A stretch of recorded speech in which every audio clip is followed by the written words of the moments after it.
प्यारे बच्चों, मैं जोगेंद्र कुमार आज की इस क्लास में आप सभी का स्वागत करता हूं। आइए देखिए प्रश्नावली 11.4 का प्रश्न नंबर 6। इससे पहली वीडियो में हमने प्रश्न नंबर 5 तक सभी प्रश्नों को हल कर दिया है। हमारे चैनल में एक बात है कि हम प्रत्येक प्रश्नावली का हर एक प्रश्न आपको हल करा रहे हैं और रोज़ अपनी वीडियो डाल रहे हैं। आप हमारे चैनल से जुड़िए और कक्षा 7 के पूरे कोर्स को पढ़ लीजिए। ठीक है। अब देखिए प्रश्न नंबर 6।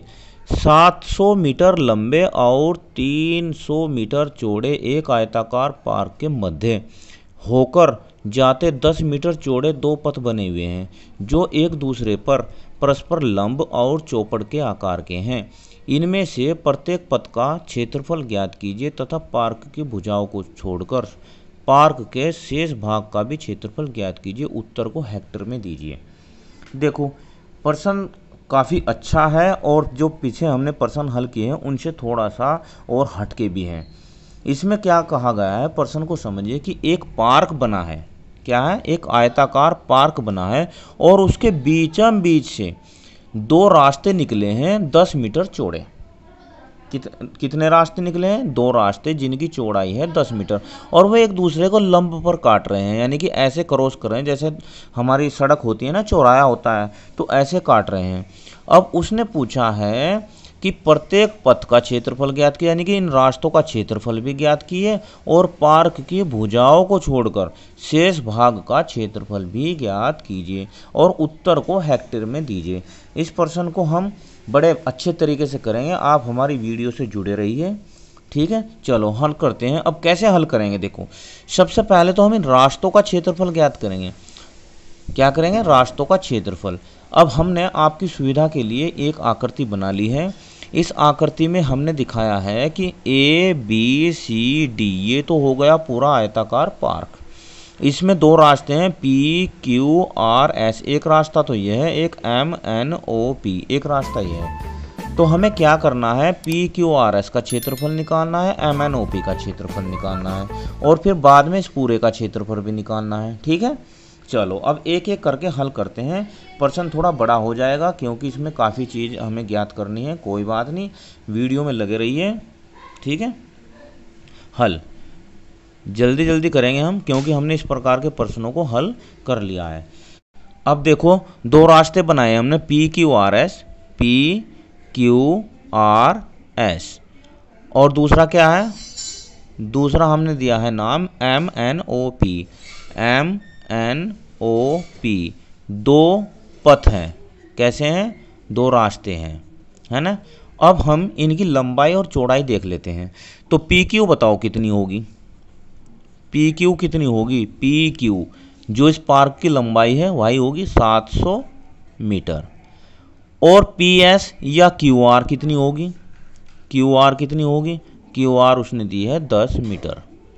यहाँ तक कोई दिक्कत? यहाँ तक तो कोई दिक्कत नहीं होनी चाहिए। ठीक है, अब हम PQRS का क्षेत्रफल ज्ञात कर लेते हैं। PQRS पथ का क्षेत्रफल। अब पथ कैसा है? आयताकार है, तो आयत का क्षेत्रफल क्या होता है? लंबाई गुणा चौड़ाई, ये होता है ना। चलो, एक जीरो और लग जाएगी, ये हो गया 7000 मीटर की घात 2। एक तो आंसर ये आ गया हमारा, आ गया ना इसमें आंसर। एक पथ का निकाल लिया। अब दूसरा पथ क्या? MNOP। तो MNOP पथ की लंबाई, MNOP पथ की लंबाई देखो, लंबा कितना होगा? ये जितनी इसकी चौड़ाई है। इसकी चौड़ाई कितनी है? 300 मीटर है। तो लंबाई यानी क्या होगी इसकी? MP मान लो, MP ये हो गई आपकी कितनी? 300 मीटर। अब जब 300 मीटर ये होगी, चौड़ाई कितनी होगी भाई? MN कितनी होगी चौड़ाई? 10 मीटर। चौड़ाई तो दोनों पथों की जो है 10 मीटर है। तो क्षेत्रफल, इसका भी क्षेत्रफल ज्ञात करो। इसका क्षेत्रफल हो जाएगा 300 मीटर गुणा 10 मीटर। अब ये हो गया 3000, कितना होगा? 3000 मीटर की घात 2। एक आंसर होगा ये। उसने कहा दोनों पथ का क्षेत्रफल ज्ञात कीजिए। इसके बाद आगे चलते हैं। अब हमें क्या निकालना है? अब हमें निकालना है, एक बात और देखो इसमें ध्यान से, कि यहाँ ये रास्ता है और ये रास्ता जहाँ पर ये काट रहे हैं, तो ये दोनों ही रास्तों में कॉमन है ना, दोनों ही रास्तों में कॉमन है। तो यहाँ पर लिखेंगे स्पष्ट है पी क्यू आर एस तथा एम एन ओ पी के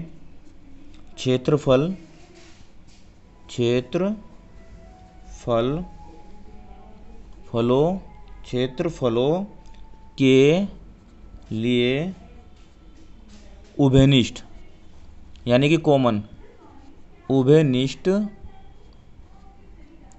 क्षेत्रफल है। किसका क्षेत्रफल है? E F G H, E F G H, ये क्षेत्रफल इसके बीच में उभयनिष्ठ है। अब इसका क्षेत्रफल कितना होगा इसे भी ज्ञात कर लेते हैं। तो यहाँ पर लिखेंगे ई एफ जी एच का क्षेत्रफल, देखो भाई 10 मीटर इधर को 10 मीटर इधर को, तो 10 गुणा 10 यानी कि 100 मीटर स्क्वायर। कितना होगा? 100 मीटर स्क्वायर। अब ये 100 मीटर स्क्वायर दोनों में जुड़ा हुआ है, तो हमें दोनों का क्षेत्रफल से ये 100 मीटर स्क्वायर ये हमें कम करना होगा। क्यों करना होगा? क्योंकि दोनों ही रास्तों के क्षेत्रफल में ये है जुड़ गया। तो अब लिखेंगे पथों का क्षेत्रफल क्या होगा? पी क्यू आर एस का क्षेत्रफल, पी क्यू आर एस का क्षेत्रफल plus M N O P का क्षेत्रफल। इन दोनों के जोड़ में से हम ई एफ जी एच का क्षेत्रफल माइनस कर देंगे। क्यों करेंगे? क्योंकि दोनों में आया है, दोनों में जुड़ा हुआ है। चलो, इसका कितना आया था? 7000 मीटर स्क्वायर। इसका कितना आया था? 3000 मीटर स्क्वायर। और यहाँ पर कितना है? 100 मीटर स्क्वायर। तो 7 और 3 10, कितना हो गया भाई? 10,000 metre square minus 100 metre square. कितना आ जाएगा? 9900। कितना आ जाएगा? 9900 मीटर स्क्वायर। अब इसमें एक बात और पूछी है, ध्यान से देखो। इसमें पूछा गया है कि प्रत्येक पथ का क्षेत्रफल ज्ञात कीजिए और उसे हेक्टर में भी ज्ञात करना है। अब पहले प्रश्न में हमने हेक्टर में ज्ञात करना अच्छी तरह सीखा हुआ है। क्या करते हैं? मीटर स्क्वायर को हम 10,000 से भाग कर देते हैं। कितने से कर देते हैं? 10,000 से। चलो, अब कितना है? अगर हम 9900 को हम कितने से भाग कर देते हैं? 10,000 से। कितने से? 10,000 से। तो क्या आंसर आएगा बच्चों? आंसर आ जाएगा 099 हेक्टेयर। ये आ जाएगा 099 हेक्टेयर। ये इसका आंसर हो जाएगा, पथ होगा। अभी हमें जो शेष भाग का क्षेत्रफल भी ज्ञात करना है, उसे भी हल कर लेते हैं। अब देखो, शेष भाग का क्षेत्रफल कैसे निकालेंगे? शेष भाग का क्षेत्रफल, जो टोटल क्षेत्रफल है उससे रास्तों का क्षेत्रफल माइनस कर दें। ठीक है, तो टोटल क्या है हमारा? ए बी सी डी आयत का क्षेत्रफल। इसमें से माइनस कर दो आप पथों का क्षेत्रफल। किसका? पथों का क्षेत्रफल। अब पथों का क्षेत्रफल कितना आया? पहले तो हम इसका देख लेते हैं। इसकी 700 मीटर गुणा 300 मीटर है इसके तो लंबाई चौड़ाई, और माइनस पथों का क्षेत्रफल आया हमारा 9900 मीटर स्क्वायर। चलो कम कर देते हैं। 7 या 21, 21 जीरो आ जाएगी 4 metre square minus 9900 metre square. जब इन्हें घटाएंगे तो क्या आएगा? इधर घटा के देख लेते हैं। 21 40 माइनस ये होगा 9 9 0 0 0 0 10 10 में से 9 गया 1, 10 9 में से 9 गया 0 और यहाँ होगा 20। ये आ गया बच्चों 20 0 1, यानी कि ये होगा 2,00,100। अब आंसर हमें इसका भी हेक्टर में ही निकालना है। तो जब इसका हेक्टर में निकालेंगे तो कैसे करेंगे हम, इसे हम 10,000 से भाग कर देंगे। तो यहाँ लिखते हैं हेक्टेयर में, हेक्टेयर में। एक तो आंसर ये आ गया और एक इसे हम भाग कर देते हैं कितने से, 10,000 से। ये लो, हमने भाग कर दिया है 10,000 से। अब जब 10,000 से भाग करेंगे तो 1 2 3 4, 1 2 3 4, दशमलव कहाँ लग जाएगी, कहाँ लग जाएगी, दशमलव लग जाएगी 20 के बाद, और ये हो जाएगा हेक्टेयर में। क्या हो जाएगा, ये हेक्टेयर में आ जाएगा, हेक्टेयर में। ये इसका आंसर हो जाएगा। वीडियो थोड़ी बड़ी थी, प्रश्न भी काफ़ी बड़ा था।